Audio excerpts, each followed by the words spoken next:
Roll of thunder, hear my cry. Mildred D. Taylor. Chapter 6. The ride home was long and silent. None of us felt like talking, not even TJ. Big Ma had informed him shortly after leaving Strawberry that she did not want to hear another word out of him before we reached home. He sulked for a while with a few audible grumbles, which no one paid any attention to, but finally he fell asleep and did not awaken until we had arrived at the Granger Road and stopped in front of the Avery house. By the time Jack pulled into our yard, the night was a thick blackness and smelled of a coming rain. Big Ma climbed wearily down from the wagon and went into the house without a word. I stayed with Stacy to help him put the wagon inside the barn and unhitch and feed Jack. While I held the flashlight on the barn doors, Stacy slowly slid aside the plank of wood that held the doors fastened. "Cassie," he said in a quiet, thoughtful voice, "don't go blaming Big Mama for what she done." "Why not?" I asked angrily. "She made me apologize to that old ugly Lillian Jean about something that wasn't even my fault. She took them old Simons aside without even hearing mine." "Well, maybe she couldn't help it, Cassie. Maybe she had to do it." "Had to do it?" I practically screamed. "She didn't have to do nothing. She's grown just like that Mr. Sims, and she should have stood up for me. I would have done it for her that way." Stacy pulled the plank on the ground and leaned against the barns. "There's some things you don't understand, Cassie. And I suppose you do. Huh? Ever since you went down into Louisiana to get Papa last summer, you think you know so doggone much. Well, I bet you I know one thing. If that had been Papa, he wouldn't have made me apologize. He would have listened to me." Stacy sighed and swung open the barn doors. "Well, Papa, that's different. But Big Ma ain't Papa, and you can't expect—" His voice trailed off as he peered into the barn. Suddenly he cried, "Cassie, give me that flashlight." Then, before I could object, he tore the flashlight from my hand and shone it into the barn. "What's Mr. Granger's car doing in our barn?" I exclaimed as the silver Packard hat was unveiled by the light. Without answering, Stacy swiftly turned and ran toward the house. I followed closely behind, throwing open the door to Mama's room. We stood dumbfounded in the doorway. Instead of Mr. Granger, a tall, handsome man, nattily dressed in a gray pinstriped suit and vest, stood by the fire with his arm around Big Ma. For a moment, we swayed with excitement. Then, as if by signal, we both cried, "Uncle Hammer!" and dashed into his arms. Uncle Hammer was 2 years older than Papa and unmarried. He came every winter to spend the Christmas season with us. Like Papa, he had dark red-brown skin, a square-jawed face, and high cheekbones. Yet, there was a great difference between them somehow. His eyes, which showed a great warmth as he hugged and kissed us now, often had a cold, distant glaze, and there was an aloofness in him which the boys and I could never quite bridge. When he let us go, Stacy and I both grew consciously shy, and we backed away. I sat down beside Christopher John and Little Man. We were both silently gazing up at Uncle Hammer, but Stacy stammered, "What's Mr. Granger's car doing up in our barn?" "That's your Uncle Hammer's car," Mama said. "Did you unhitch Jack?" "Uncle Hammer's!" Stacy exclaimed, exchanging shocking glances with me. "No kidding?" Big Mouth stammered. "Hammer, you went and got a car like Harlan Granger's?" Uncle Hammer smiled a strange, wry smile. "Well, not exactly like it, Mama. Mine's a few months newer. Last year when I come down here, I was right impressed with that big old Packard Mr. Harlan Fillmore Granger's, and I thought I'd like to own one myself. It seems that me and Harlan Granger just got the same taste." He winked slyly at Stacy. "Don't it, Stacy?" Stacy grinned. "You like you like. Maybe we all go riding in it one day, if it's all right with your mama. Oh, boy, cried little man. You mean it, Uncle Hammer? I asked. Mama, can we? We'll see, Mama said. But in any case, show not tonight. Stacy, go take care of Jack and drop a bucket of water for the kitchen. We've done all the other chores. Since no one told me to help Stacy, I forgot all about Jack and settled back to listen to Uncle Hammer. Christopher, John, and Little Man, who Big Ma had feared would be moping because they had not been allowed to go to town, seemed not at all concerned that Stacy and I had gone. They were awestruck by Uncle Hammer, and compared to his arrival a day in Strawberry, was a minor matter.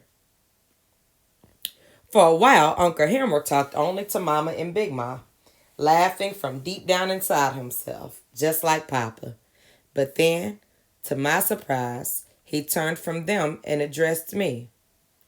I understand you had your first trip to Strawberry today, Cassie, he said.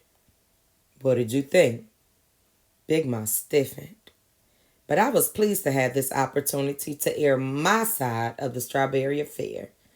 I didn't like it, I said. Them old Simses. Mary, I feel a bit hungry, Big Ma interrupted abruptly. Supper still warm? Yes'm, said Mama, standing. I'll set it up on the table for you. As Mama stood up, I started again. Them old Simses.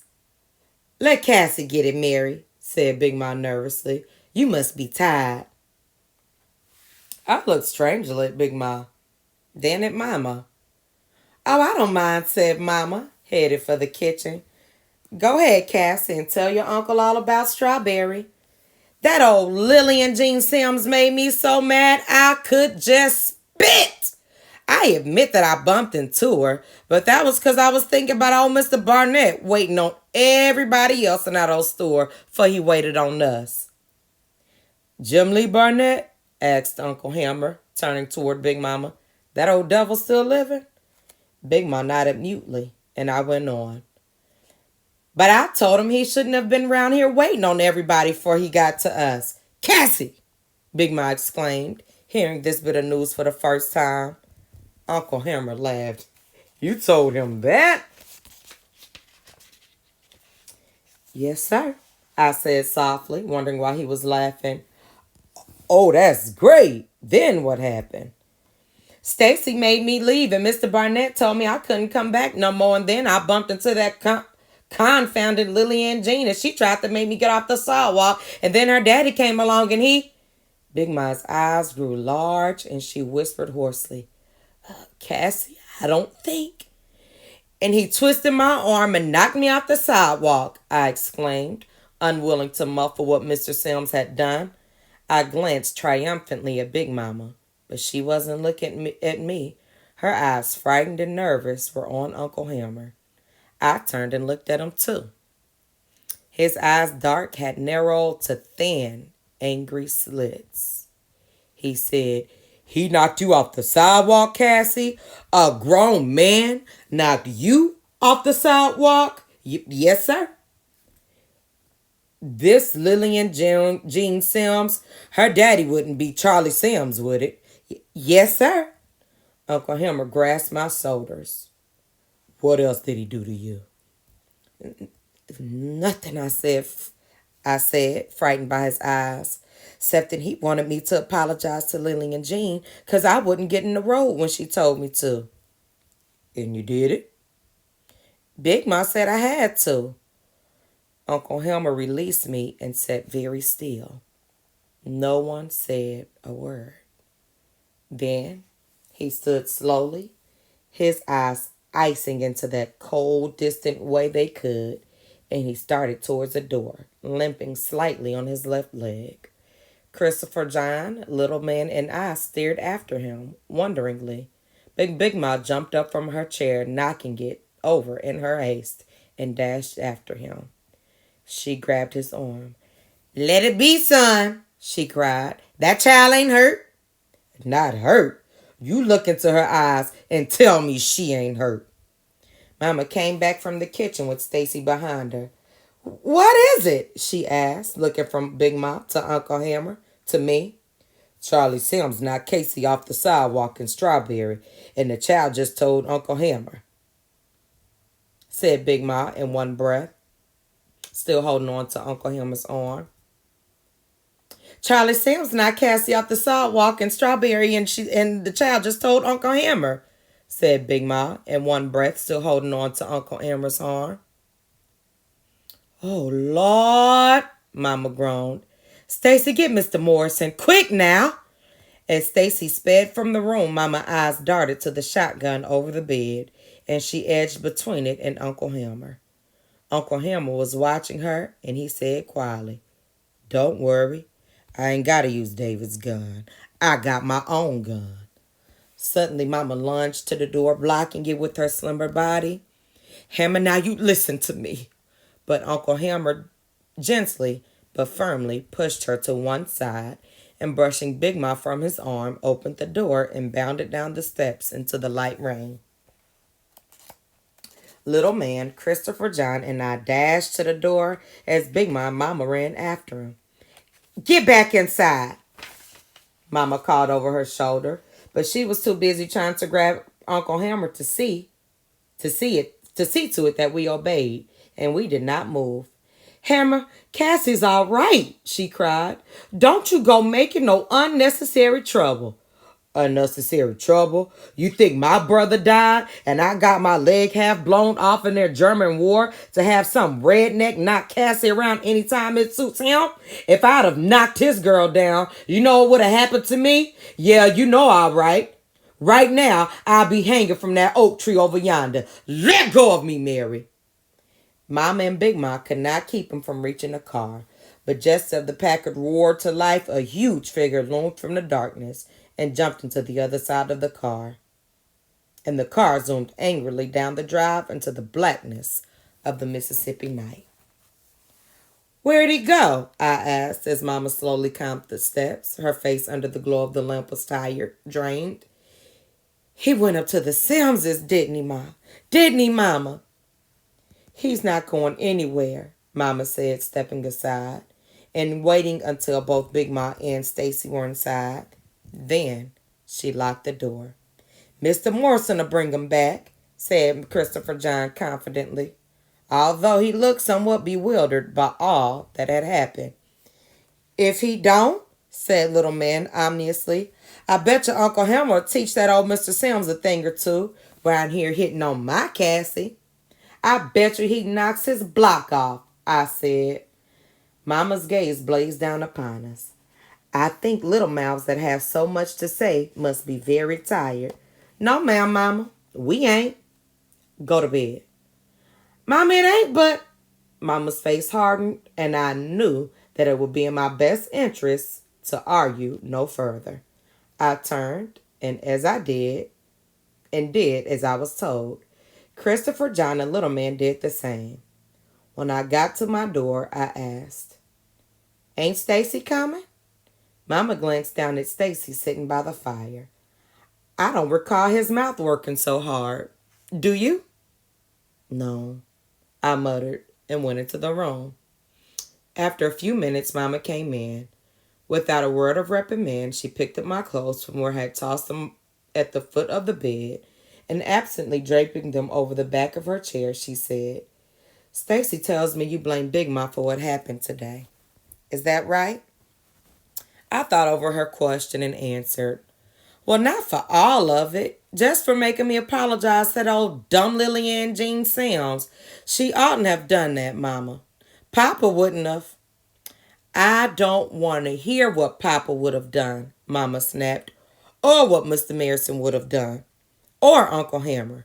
You were with Big Ma, and she did what she had to do. And believe me, young lady, she didn't like doing it one bit more than you did. Well, I muttered, maybe so, but there's no maybe to it. Yes'm, I said softly, deciding that it was better to study the patchwork pattern on the quilt until the anger left Mama's eyes, and I could talk to her again. After a moment, she sat beside me on the bed. and raised my chin with the tip of her forefinger. Big Ma didn't want you to be hurt, she said.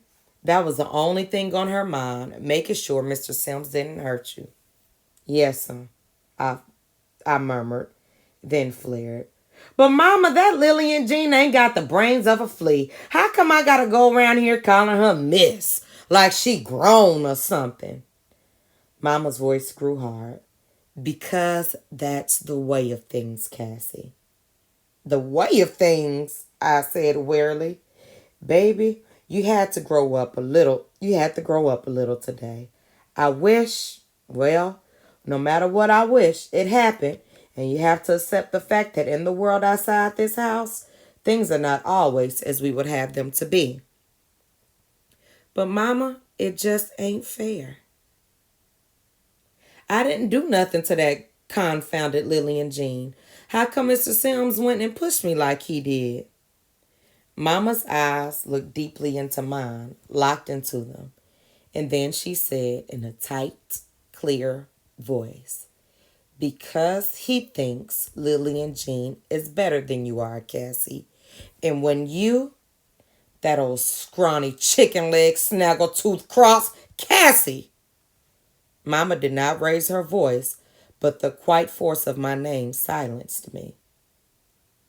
Now, she said, folding her arms, I didn't say that Lillian Jean is better than you.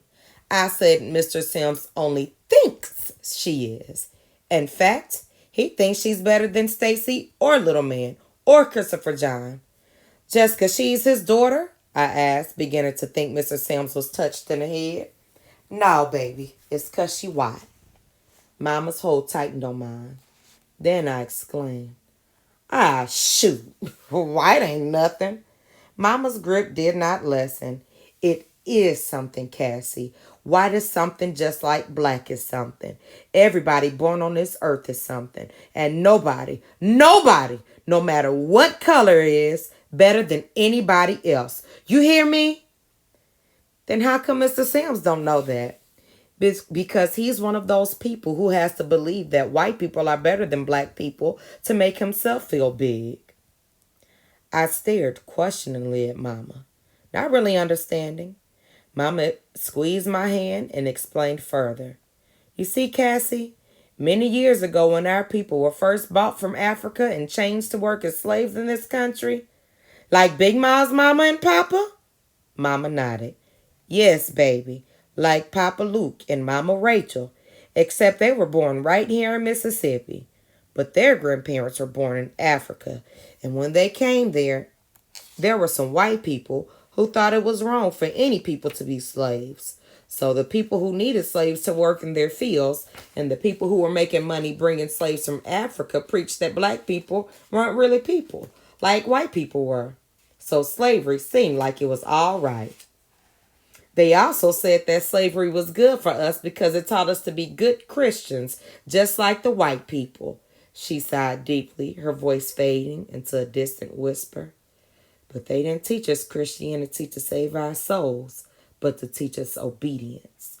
They were afraid of slave revolts, and they wanted us to learn the Bible's teaching about slaves being loyal to their masters. But even teaching us Christianity didn't make us stop wanting to be free, and many slaves still ran away. Papa Luke ran away, I reminded her, thinking of the story of how great-grandpa had run away 3 times. He had been caught and punished for his disobedience, but his owners had not tried to break him, for he had a knowledge of herbs and cures. He had tended both the slaves and the animals of the plantation, and it was from him that Big Ma had learned medicines. Mama nodded again. That's right, honey. He was hiding in the cave when freedom came, so I understand. She was silent for a moment. Then she went on. Well, after slavery became so profitable to people who had slaves, and even to those who didn't, that most folks decided to believe that black people really weren't like everybody else. And when the Civil War was fought and Mama Rachel and Papa Luke and all the other slaves were freed, people continued to think that way. Even the Northerners who fought the war didn't really see us as equal to white people. So now Even though 70 years have passed since slavery, most white people still think of us as they did then. That's that we're not as good as they are, and people like Mr. Sims hold on to that belief harder than some other people because they have little else to hold on to.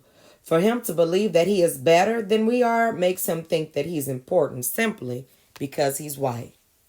Mama relaxed her grip. I knew that she was waiting for me to speak. There was a sinking feeling in my stomach, and I felt as if the world had turned itself upside down with me in it.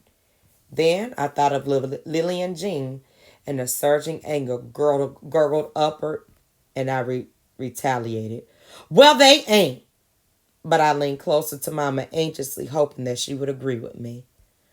Of course they aren't, Mama said.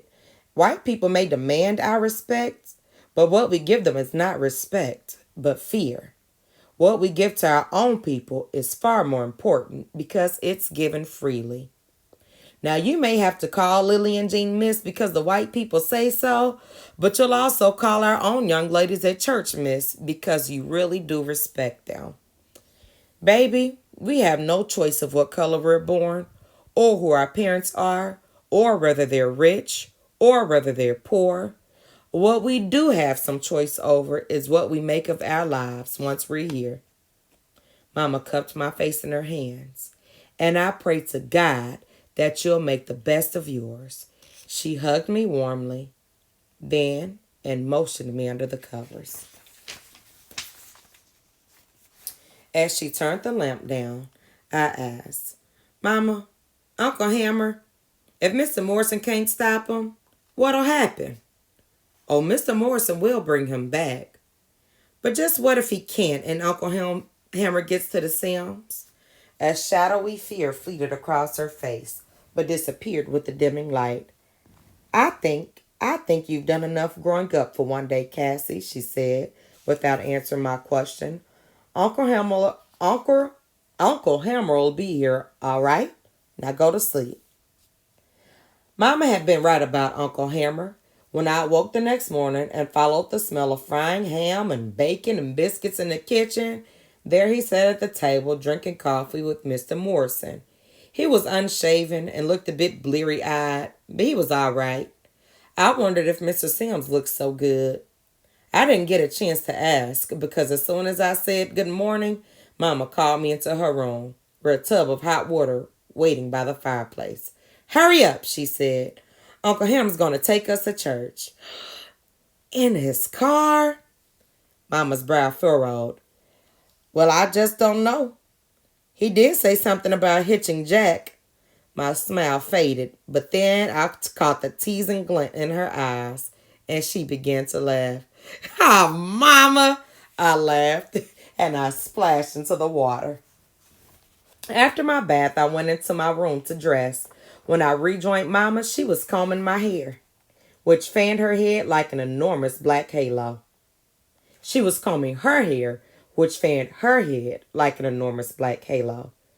As I watched the long thickness that she shaped into a large chignon at the nape of her neck and stuck 630 hairpins into it, then, giving the chignon a pat, she reached for the pale blue cotton dress sprinkled with tiny yellow and white flowers and polished white buttons running from top to bottom along its front. She glanced down at me. You didn't comb your hair? No. I want you to fix me up. My grown-up hairdo. Mama began buttoning up the top of her dress with long flying fingers as I slowly fastened the lower buttons. I loved to help Mama dress. She always smelled of sunshine and soap. When the last button had slipped into place, she buckled a dark blue patent leather belt around her tiny waist and stood ready, except for her shoes. Ooh, she looked real pretty. Where's your brush? Right here, I said, picking up the brush from where I had laid it on the chair. Mama sat down on Papa's rocker, and I sat there in the deerskin rug in front of her. Mama divided my hair from ear to ear into two sections and braided the front section to one side and the back section down the center. Then she wound each braid into a flat chignon against my head. My hair was too thick and long for me to do it well by myself, but Mama, she could do it perfectly. I figured I looked my very best that way. When Mama finished, I ran to the mirror, then turned facing her with a grin. She grinned back and shook her head at my vanity. One day, Mama, you gonna fix my hair just like yours? Oh, that'll be a few years yet, she answered, readjusting the cardboard lining she had placed in her shoes to protect her feet from the dirt and the gravel, which could easily slip through the large holes in her soles. She set the shoes on the floor and stepped into them. Now, with the soles facing downward and Mama's feet in them, no one could tell the shiny exteriors hid. Yet, I felt uncomfortable for Mama and wished that she had enough money for her to have her shoes fixed. Or better yet, a better, shiny new pair. After breakfast, Stacy, Christopher John, Little Man, and I sat impatiently by the dying morning fire, waiting for Big Mama, and Uncle Hammer. Uncle Hammer was dressing in the boys' room, and Mama was in with Big Ma. I checked to make sure none of them was about to appear. Dan leaned toward Stacy and whispered, "You think Uncle Sam whipped Mr. Sims?" "No," said Stacy quietly. "No," cried Little Man. You don't mean Mr. Sims whipped Uncle Hammer?" he stammered, unbelievingly. "Nothing happened," said Stacy in explanation as he tugged irritably at his collar. "Nothing?" I repeated, disappointed. "Nothing." "How you know?" asked Little Man suspiciously. "Mama said so. I asked her straight out this morning." "Oh," replied Little Man, resigned. "But something must have happened," I said.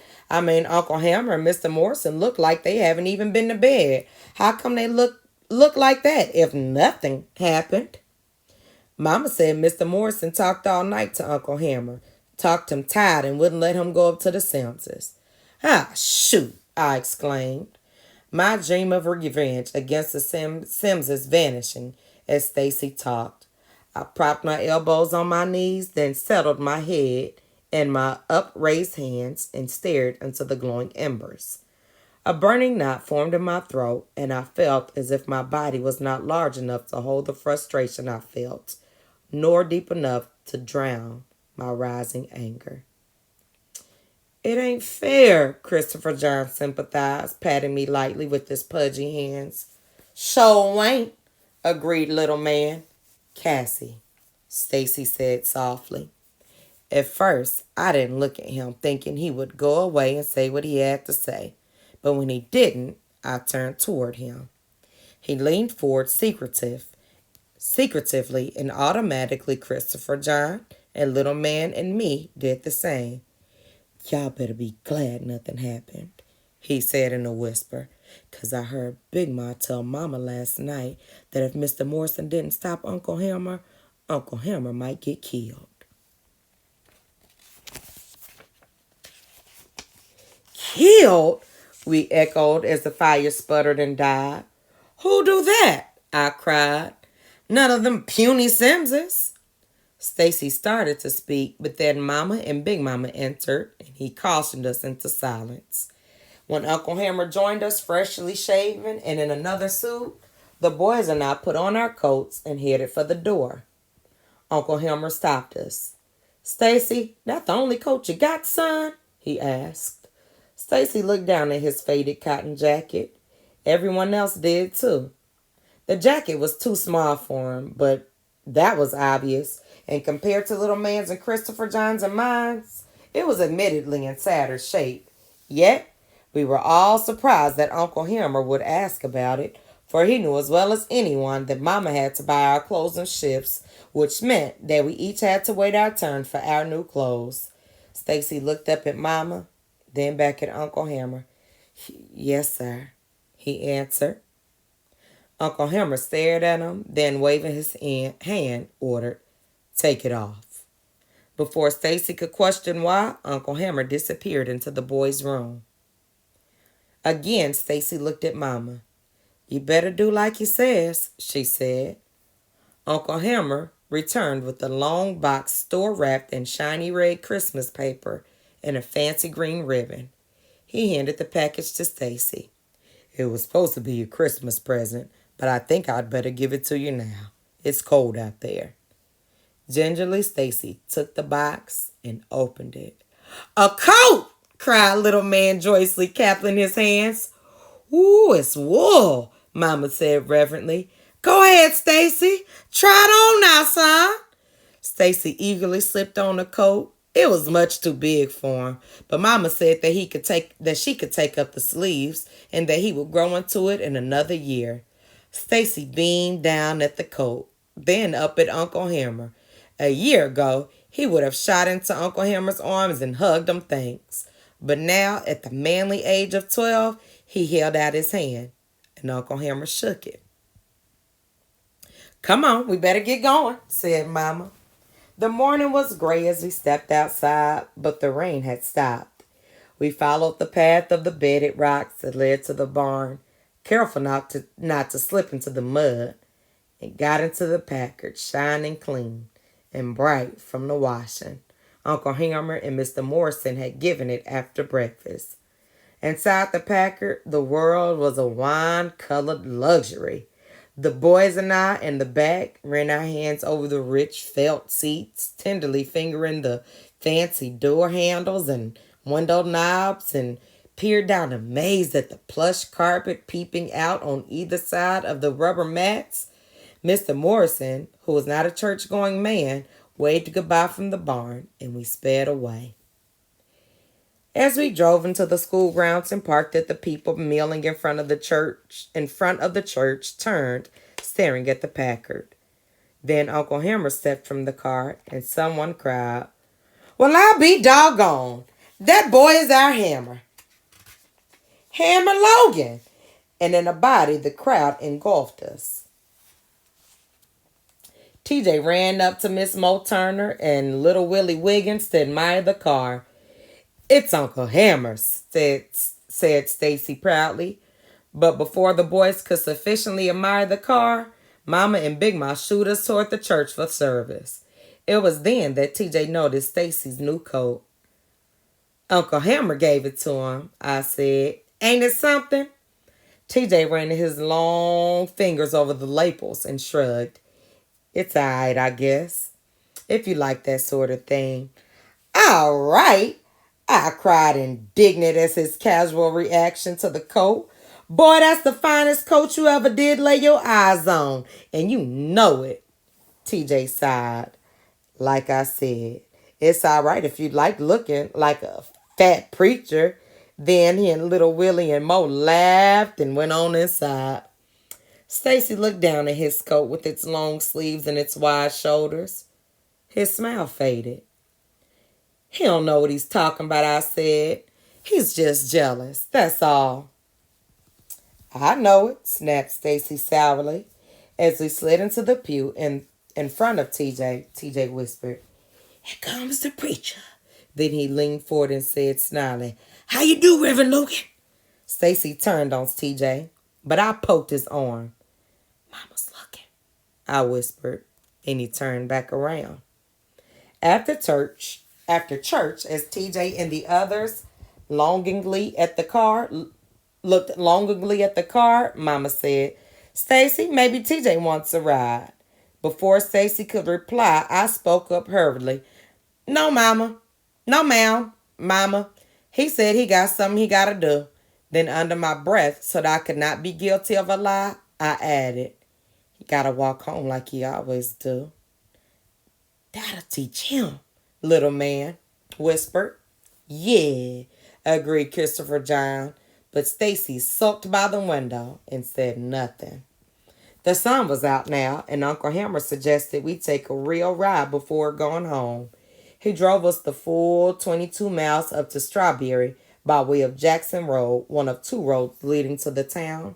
But Mama and Big Ma objected so much going through Strawberry that he turned the car around and headed back toward home, taking the old soldier's road. Supposedly, rebel soldiers had once marched up the road and across Soldiers Bridge to keep the town from falling into the hands of the Yankee army. But I had my doubts about that. After all, who in his right mind would want to capture Strawberry, or defend it for that matter? The road was hilly and curving, and as we sped over it, scattered stones hit sharply against the car's underbelly, and the dust swelled up and rose, billowing clouds behind us.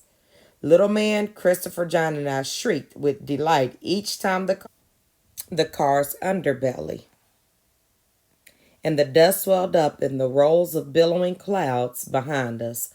Little man, Christopher, John, and I shrieked with delight each time the car climbed a hill and dropped, suddenly downward, fluttering our stomachs. Eventually, the road intersected with Jefferson Davis School Road.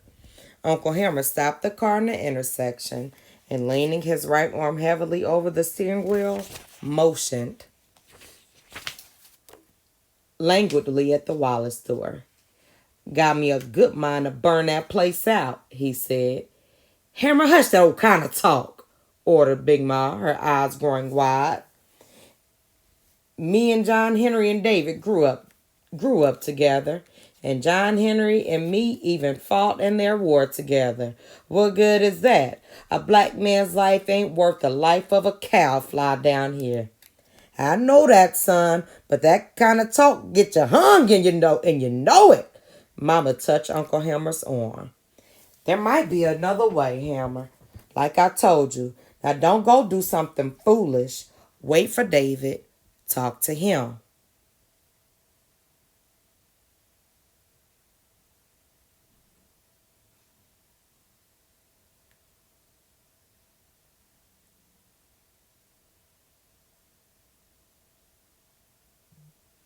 Uncle Hammer looked glassy-eyed at the store, then sighed and eased the Packard across the road toward the Soldiers' Bridge. We were all taking the long way home. Soldiers' Bridge was built before the Civil War. It was spindly and wooden, and each time I had to cross it, I held my breath until I was safely on the other side. Only one vehicle could cross at a time, and whoever was on the bridge first was supposed to have the right of way, although it didn't always work that way.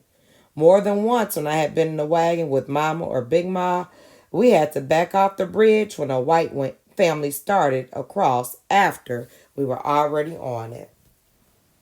As the bridge came into view on the other side of the river, was clearly visible, and it was obvious to everyone that an old Model T truck overflowing with red-haired children had reached the bridge first and was about to cross. But suddenly, Uncle Hammer gassed that Packard and sped onto the creaking structure. The driver of the truck stopped and for no more than a second hesitated on the bridge. Then, without a single hunk of protest, backed off so that we could pass. "Hammer!" Big Mouth cried. "They think you're Granger." "But now won't they be surprised when we reach the other side?" said Uncle Hammer. As we came off the bridge, we could see the Wallaces, all three of them. Dewberry, Thurston, and Caleb touched their hats respectfully, then immediately freeze as they saw who we were. Uncle Hammer, straight-faced and totally calm, touched the brim of his own hat in polite response, and without a backward glance sped away, leaving the Wallace gasping silently after us. Stacy, Christopher, John, the little man, and I laughed, but Mama's cold glance made us stop. "You shouldn't have done that, Hammer," she said quietly. "It was an opportunity, dear sister. It was too much to resist. But one day we'll have to pay for it. Believe me," she said. "One day we'll have to pay."